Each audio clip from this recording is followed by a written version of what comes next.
Ireo candidat dimy ny faninana ho filohan'ny CES dia Andriamatoa Rakotozafi François mpitsara manana ny grady voalohany, izany hoe grady ambony indrindra no lany ho filohan'ny CES vaovao. Amin'ireto mpikambana vaovao mandrafitra ny CES ireto dia ny fanajana ny lalàna no lahara-pahamehana. Vao nanomboka moa le resaka tao zany izy dia le resaka entité aloha dia najanona. Ary ireo olona reo zany na dia natolotry ny entité tsy midika akory zany fa hoe olona mpanao politika ao anatin'ny entité zany. Raha ny statut-ny mpitsara moa zany dia tsy manao politika, ary ireo namako ireo zany tsy hitako anatin'ny antoko politika zany fa olona natolotra noho ny connaissance fahalalana momba ny lalàna noho ny safidana azy. Ny souciné ny voalohany aloha dia ny fanajana ny didy aman-dalàna zany. Tsy izay indray zany amorona délai vaovao hoe dia hihoatra zany. Dia rehefa zay ny voalaza ao dia manaraka tsaka sy andavany ary ampiatra zay zany ny targetranay zany.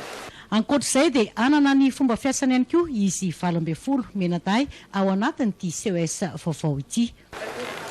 Ny fomba fiasa amin'ny mahakoro azy zany dia fanapahan-kevitra iraisana zany fa tsy fanapahan-kevitra n'olona tokana zany.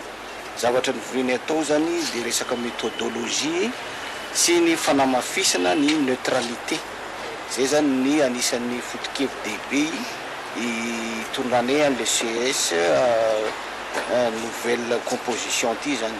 Hoezahanay zany ho apetraka izay manaraka ny fianianana zay nataonay omaly zany, tsy fandaniana na aminiza na aminiza zany.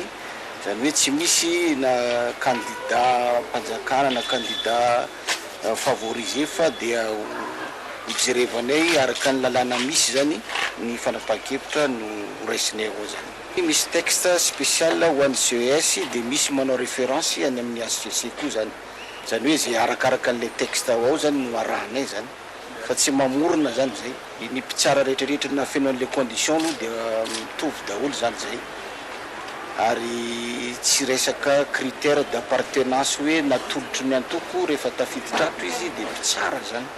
Fa les connaissances juridiques zany no nanoloran'ny entité zay nanolotra azy.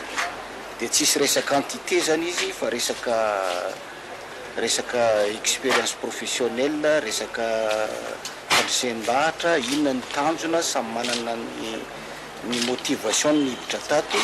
Nefa tsy maintsy nandray fanapahan-kevitra moa safidy olona, fa zavatra verimberina atao moa zany dia ny fitadiavana ny firenena mba hivoahana amin'ilay crise.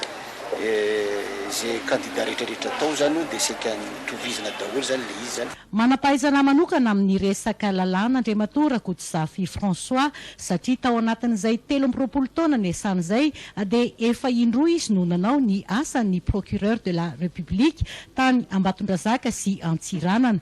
Efa mpitsara ihany koa izy ary dia mpanolotsaina tao amin'ny ministeran'ny fitsarana, amin'izay manampahaizana manokana momba ny lalàna izay.